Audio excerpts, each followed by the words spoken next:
Well, this summer, we heard a lot of incredible but God stories. It was a great summer of reading through Scripture and seeing all these ways that God moved when things were going one way and He turned it around to go a completely different direction. Dawn's story is an example of an incredible but God story of what God does to move in our lives.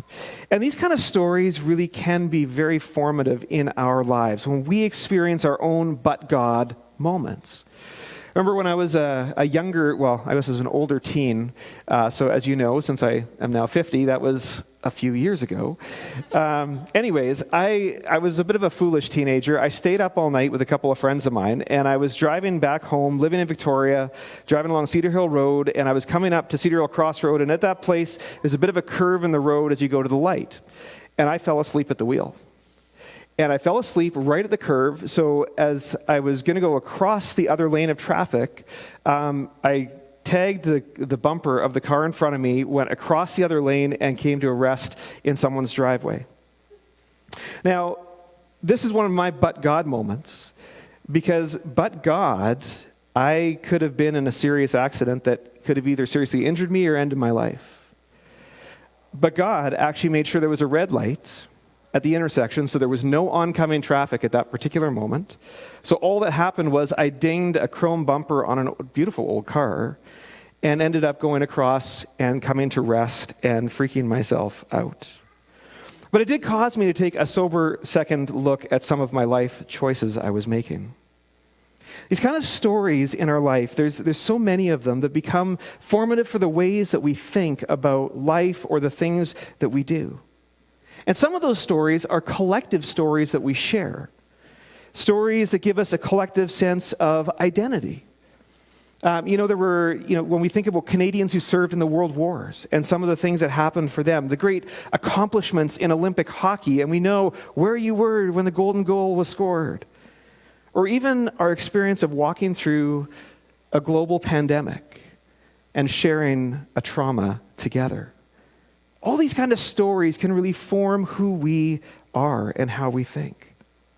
Now, for God's people throughout history, one of the most formative stories, probably the most formative story that shaped our understanding of the work of God in history is the story of the Exodus.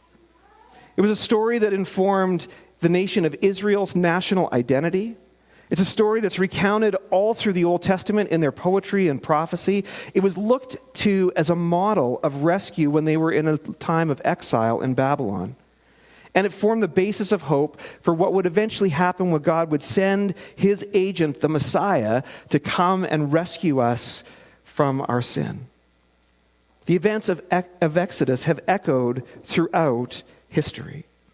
And this fall, what we're going to be doing is unpacking the historical events of the Exodus and seeing how this story, this journey to freedom, we're calling it, shapes how we can understand our own story as a community of Jesus followers. But now you might be sitting here this morning, and maybe you're saying, okay, Dave, but what the heck is an Exodus? I'm glad you asked. We're going to actually get started by watching this short video by the Bible Project that talks about the Exodus and how it actually fits into this kind of ongoing narrative that we see through history. So have a look at this.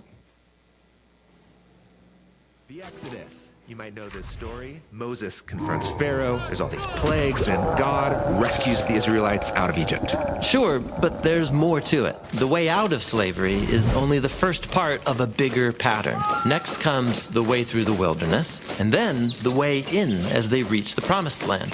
Together, these three parts form a story about the Exodus way. Okay, let's check it out.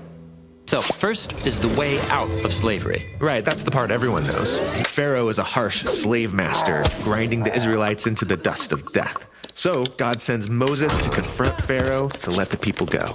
And as they leave, they come to what seems like an impossible barrier, a flood of waters that are blocking them in. This looks like the end of the road. It does. But the way out of slavery often means going through what looks like death. But actually, God makes it into a path to life. But they aren't home yet. On the other side of the waters is the wilderness. A harsh and dangerous wasteland. And that brings us to the second part of the pattern. God leads them on the way through the wilderness. He provides for Israel's needs. Although not in the way or timing they would prefer. Totally. The wilderness is where they have to learn to trust God and to live by His word and daily bread, even when things feel impossible and hopeless. And so this leaves the way in. Yes, the way into the promised land, full of goodness, where they can live as free people and spread God's blessing throughout the world. Okay, I see the three parts. The way out, through, and in. But we're not done yet. When Israel gets into the land, this Exodus pattern begins all over again, like a melody on repeat. What do you mean? Well, they constantly find themselves facing new threats of violence and oppression. And to confront these new Pharaoh-like enemies, God raises up new Moses-like leaders to rescue the people and lead them out of slavery and into freedom again. There are also stories of these leaders having their trust in God put to the test in dangerous situations, sometimes in an actual wilderness. And usually, when these crises resolve, God brings about a time of peace and abundance in the land. So this Exodus pattern of the way out, through, and in, it's woven throughout all of Israel's story. Yes, but things turn tragic. The oppressors turn out to be not just foreign rulers, but Israel's own kings who exploit their own people. So God allows the biggest Pharaoh-like ruler of all, the king of Babylon, to conquer and enslave them. And he takes them out of their land. After all of that, they're back where they started. But even here, Israel's prophets saw the Exodus pattern at work. They announced that there was hope for a new rescuer and a new way out. The prophet Isaiah said that God would come to lead his people on a new highway through the wilderness and bring about a new era of freedom and abundance for Israel and for the whole world. Now, once Israel gets back into the land, that freedom and abundant blessing never fully happens. Right. So they still find themselves waiting for a rescuer. And that brings us to the story of Jesus. Many people following Jesus start to hope that he'll lead them out of their slavery to Rome and out from the corruption of their religious leaders. But Jesus knows the way out isn't just about freedom from crooked leaders or governments. He taught that humanity is enslaved to a deeper, more sinister Pharaoh that has captured our desires, corrupted our world, and is leading us all to death. Jesus came to free us from that slavery. How does he do that? In a surprising way, Jesus walks into the chaotic waters of death itself to make a path for anyone who wants true freedom. The way out. Exactly. This is why the first followers of Jesus called their movement the Way.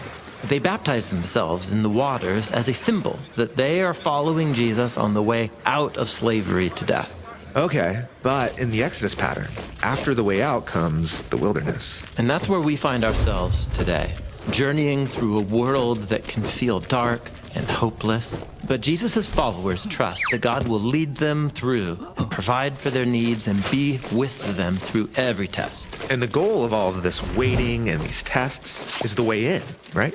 Yes, and this time it's into a cosmic promised land where everything is made new. Everything made new? Well, Jesus described it as a cosmic rebirth, or as the reunion of heaven and earth where all relationships are unified in love and joy and peace.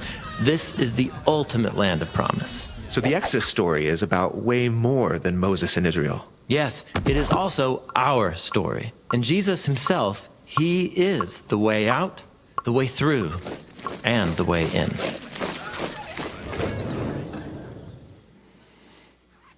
The Exodus. You might know this story. Moses. How are we doing? Pretty cool, right? This is a story that not only was repeatedly told throughout biblical history, but it's a story that we continue to experience today as we walk through these moments in our life that kind of carry us through these ways out, the way through life, and also, hopefully one day, the way in. Now, what better place to start, though, if we're going to dig into the historical events of the Exodus to see how this pattern impacts our lives and how we experience this, than right at the beginning of the story in Exodus chapter 1, which describes for us how Israel found themselves in the situation that they were in, a place of oppression that they really did need God to provide them a way out of. So if you have your Bibles here this morning, we are going to be starting our journey through the book of Exodus in Exodus chapter 1. You can grab one of the Bibles in the chairs there as well if you want to follow along, or obviously we will have it on the screen too. for you to follow. So let's start out with verses 1 to 7 of Exodus chapter 1. These are the names of the sons of Israel who went to Egypt with Jacob, each with his family. Reuben, Simeon, Levi, and Judah, Issachar, Zebulun, and Benjamin, Dan and Naphtali, Gad, and Asher. The descendants of Jacob numbered 70 in all. Joseph was already in Egypt. Now Joseph and all his brothers and all that generation died. But the Israelites were exceedingly fruitful. They multiplied greatly, increased in numbers, and became so numerous that the land was filled with them. All right, we're going to pause for a moment there because even in these first verses, there are all kinds of hyperlinks from the Exodus story that we see looking back into the book of Genesis. And as we actually go through the Exodus story, there are hyperlinks all over the Bible from this story. And we always call them hyperlinks. These are connection points where we see the ideas hooked together with other stories and other things that have happened. And here we see three specific hyperlinks that look back to the events that have just preceded this in the book of Genesis that help us understand how Israel got here. Now, the first one is one that we don't actually see in our English Bibles, but I just want to let you know, this is kind of a cool thing. In the Hebrew Bible, the first word in the book of Exodus is and. And. Like, we never start sentences with, well, I start sentences with and, but it's terrible grammar, right? You don't start with and. And is a horrible way to start a sentence, but that's how the book of Exodus actually begins, which indicates for us that it's actually looking back to the book of Genesis and what has just happened before these events. Now, the events that happened just before in the book of Genesis are also alluded to by naming all the sons of Jacob who have now come down into Egypt. And this list that's given is the same list that's given in Genesis 46, which also talks about all these brothers and their father Jacob going down into Egypt. So really, this is a hint for us that this story in Exodus is just a continuation of what has come before in the book of Genesis. We're seeing that narrative not stop and then restart something new, but actually continue on. Now, we heard some of that story from the book of Genesis this summer when we looked at the life of Joseph, the one who his brothers tried to kill but then decided just to sell into slavery. He went down into Egypt and then ended up being promoted all the way through the government to become the second in command in all of Egypt. His brothers had intended Joseph's life to end in misery and death, but God used him instead to deliver his people from a famine. Incredible moment, incredible but God story. But as we begin this story of the Exodus, here's something we need to realize. Our stories always start somewhere, don't they? Like we all have a backstory of some kind. We have significant moments in our life, circumstances that have greatly shaped us. There's been those incredible moments where maybe God delivers us from our own stupidity, like he did for me.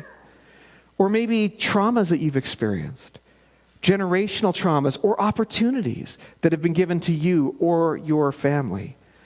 Choices of sin that we've made or moments where we've chosen to be faithful to God and act rightly. We sometimes face limitations because of where or when we were born. We have a backstory that impacts our current story and our current experience. And for Israel, their story went back even further than the story of Joseph, which is really the second hyperlink in this story.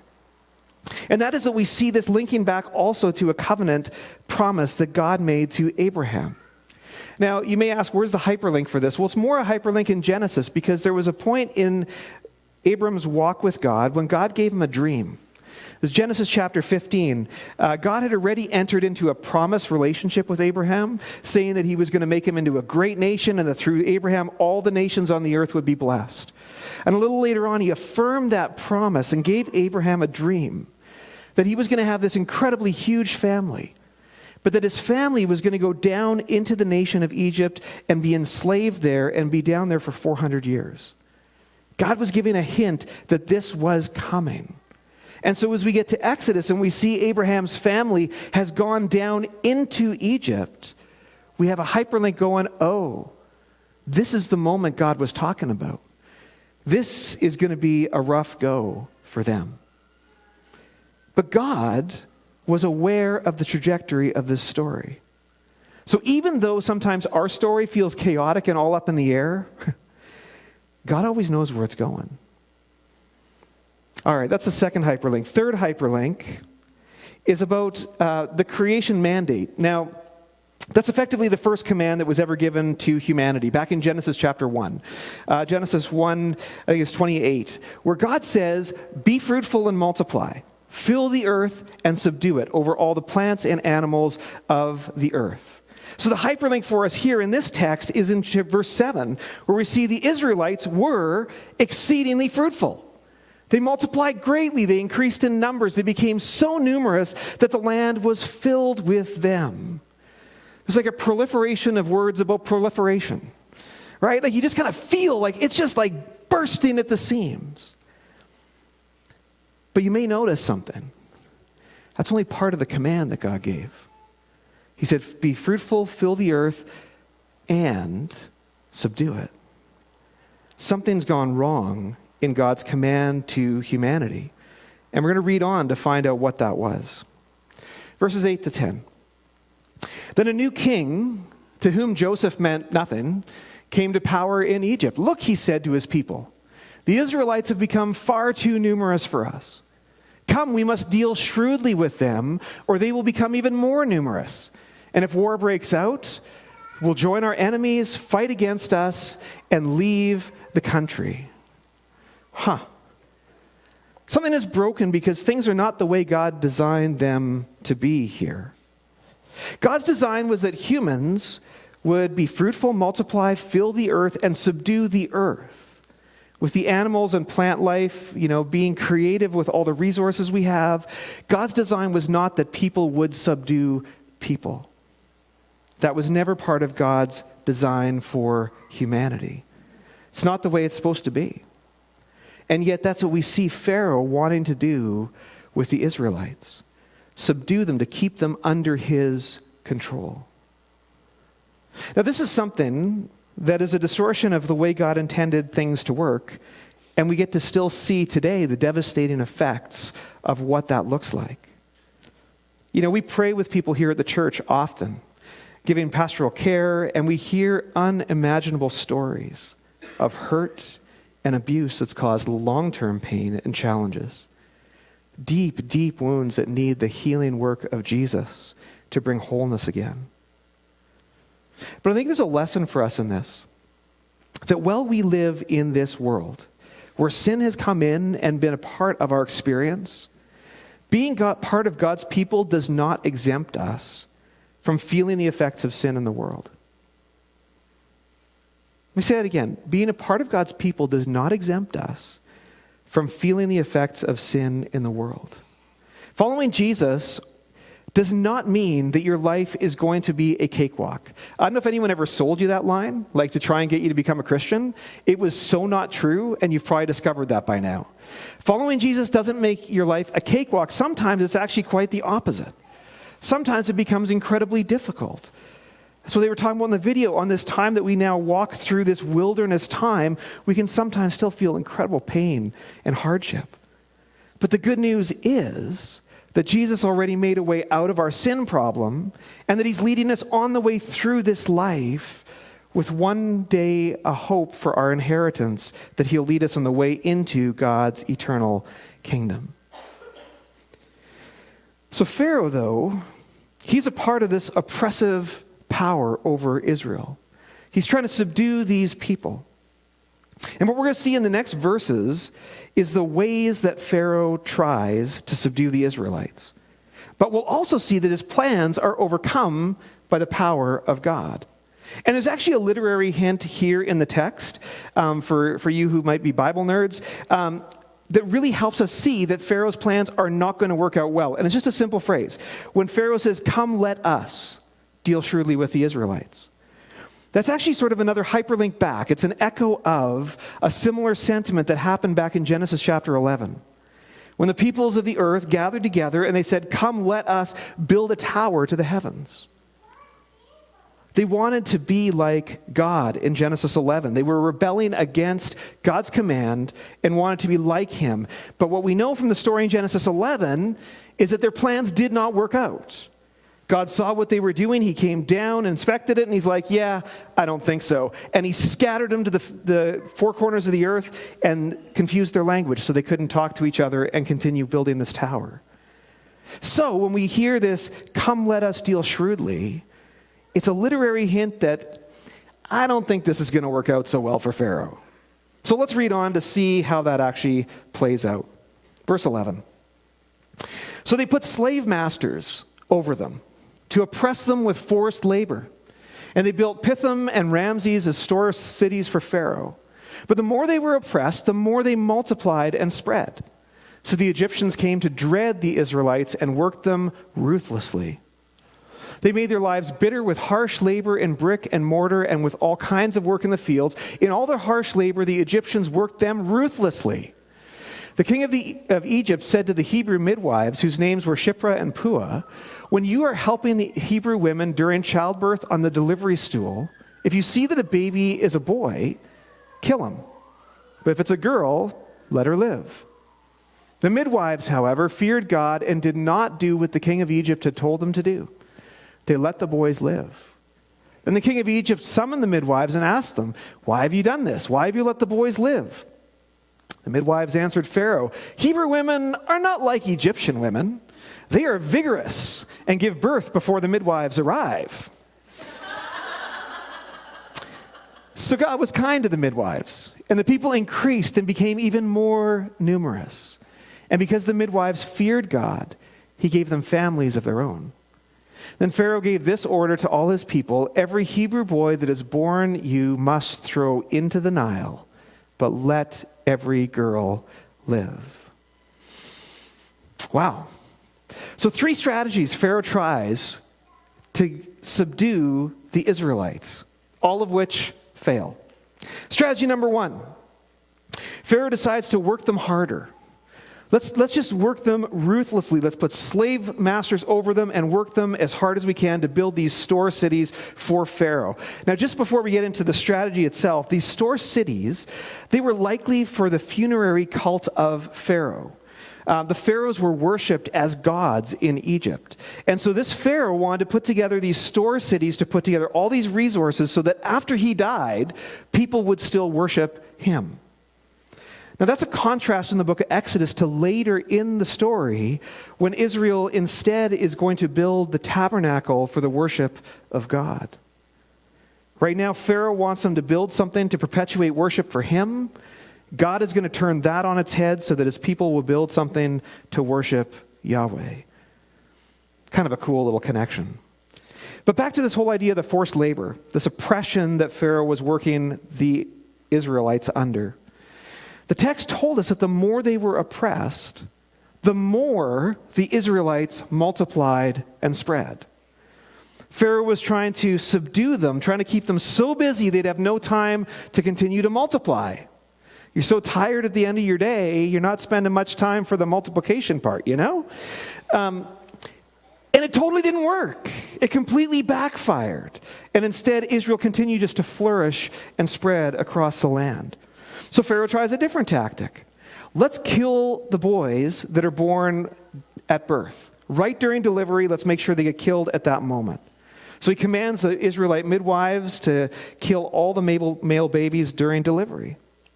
But the midwives choose to honor God instead of honoring Pharaoh, to honor life and the value of life that God has said it has. And notice that when they did that, the number of Israelites continues again to grow. God blessed the midwives for their obedience to him, and they have families of their own. And there's actually a neat little point in this story where the midwives are named. Did you notice that? The midwives were told their names, Shiphrah and Puah. What was Pharaoh's name? We're not actually told what Pharaoh's name even was, which incidentally is one of the things that's caused a lot of confusion in trying to figure out where exactly this happens in the historical timeline of which Pharaoh this was, because the Bible doesn't record it for us, which is sort of an interesting piece that The midwives in the story are hailed effectively as heroes who we will remember their names, while Pharaoh, he's just a nameless title. He's just an empty shirt.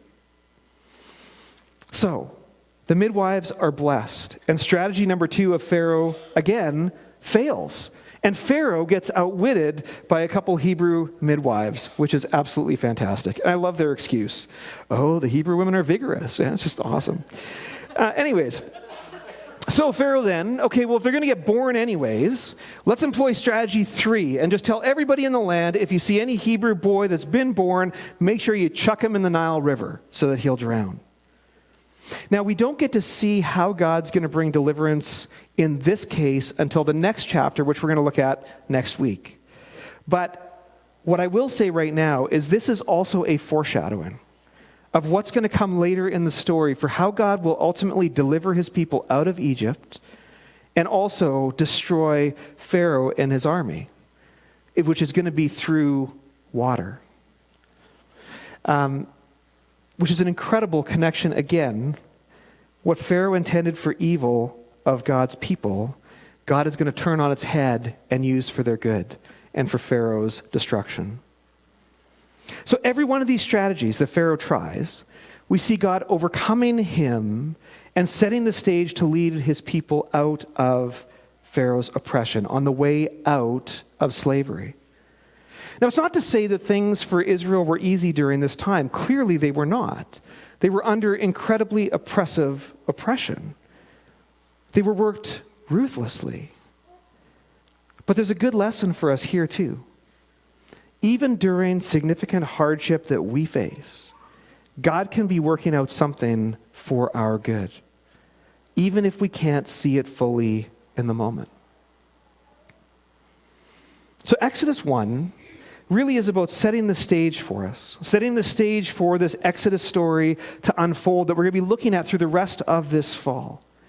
It shows how God's people ended up where they did, under oppression to Egypt, by linking it to their backstory of how they came in through Joseph and his family, really as a rescue from a famine, but it turned into slavery under an oppressive leader. But it always in this also provides these incredible hints of how God overcomes the evil in the world, the evil intentions of Pharaoh, and he will lead his people on the way out of slavery. So as we wrap this up today, I just want to draw out 2 encouragements and a challenge for us from this story. The first encouragement, I hope, is that God remembers you. God's not forgotten about you. It may feel like a long time since you've really felt the presence of or heard the voice of God. But no matter what your backstory is, no matter what the choices are that you've made, no matter your successes or your failures, no matter if God feels near or if he feels incredibly far in the season of life you're in, God remembers you. He has not forgotten you. Israel was 400 years in Egypt. Anyone here 400 years old? Just checking. Wow, you look great. That's amazing. Yeah, that's incredible. But that's a long time to be walking this journey, first through what was your rescue, then into slavery. But God had not forgotten about them. He had not forgotten his people in Egypt. So wherever you find yourself today, no matter what part of the journey you're on, please know God has not forgotten you. He remembers. Second thing that's an encouragement to us today is that God will follow through on what he said he would do. God had made a promise to Abraham, whose descendants now found themselves in this place of slavery. He made them a promise that he would make them a people out of this small family, this family of 70 that went down into Egypt. He was going to turn into a great nation. And through them, all nations on the earth would be blessed. And so God continued to watch out for his people. We saw that in the But God story with Joseph. We also see that here, that God is continuing to work out his plans for his people. Jesus said that to his followers, that he would never leave us nor forsake us, but that whoever believes in him will have eternal life. And he's going to follow through on that. To continue to be with you, to continue leading you on the way through the wilderness of this life and into eternity. God follows through on his promises. If he said he's going to do it, he's going to do it. So be encouraged by that. No matter where you are, Jesus is with you, and he's walking you through this part of your journey. So in the meantime, here is the challenge as well that comes with these encouragements. While you wait, continue to live faithful to God. Do what you already know he has told you to do. Live faithful to the things that he has already said to us. You know, it wasn't like the midwives who in this story were faithful to God had a whole bunch of written rules that they were trying to follow and make sure they paid attention to. But they knew the things that God had already told them to do. The way that God spoke about human life. And even though they were under intense pressure to cave to how this oppressive leader was telling them to live, they chose to be faithful to what they knew God had instructed them to do. So whether things are good in your life or my life or not, while we wait for God's rescue, we too are called to be faithful. To be faithful to live different than the world around us according to what we already have heard from God about his ways. So remember, you're not forgotten. Remember that God will follow through on the things he said he would do. And as you wait for that to happen fully, continue to live faithful in the things you already know to do. Well, church, we're going to move our attention to a time of response, to focus a little bit on, maybe what God has been speaking to you about as we've engaged his word today. I hope there's been an encouragement for you in this. Maybe there's been something that's stirred and something that God's been poking a stick at a little bit today too, and that's also great. But I just want to share some different ways we'll take this time of response. And our teams, feel free, please, to come up at this time to prepare to serve. First of all, we're going to take time at the Lord's table.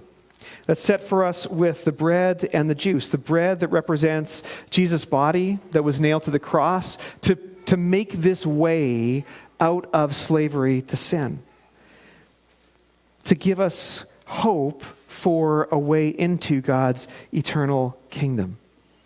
He made that way for us through his death on the cross. And that's what we remember as we eat the bread that represents his body nailed to the cross and the juice that represents his blood that was poured out to make a new agreement between us and God. So come during this time to receive the bread. If you need gluten-free bread, that's the bread that's in the glass dish on top, so be sure to take that kind. But as you come and drink and eat this provision as real food and real drink to sustain you along the way. This is part of God's provision to you. We also have the prayer room open, and Tara and Andrew are going to be in the prayer room this morning. Come and seek God to intervene wherever you're at. One of the things we're going to see about the people of Israel is they cried out to God in the midst of their hardship and slavery. So wherever you find yourself, where you need God to intervene, come for prayer, cry out to him, have them pray with you for the things that you need from your Father today. As a team, we'll lead you in some more songs of worship just to celebrate our God who does make a way for us. And then finally, a little later on in our response time, members of our hospitality team will come to receive our morning offering, which is a tangible way of sharing in what God is doing in you, in our church, in our city, and even beyond. Wanting to help others experience God's rescue through Jesus. So church, why don't you stand as we start our time of response and take this time with our King this morning.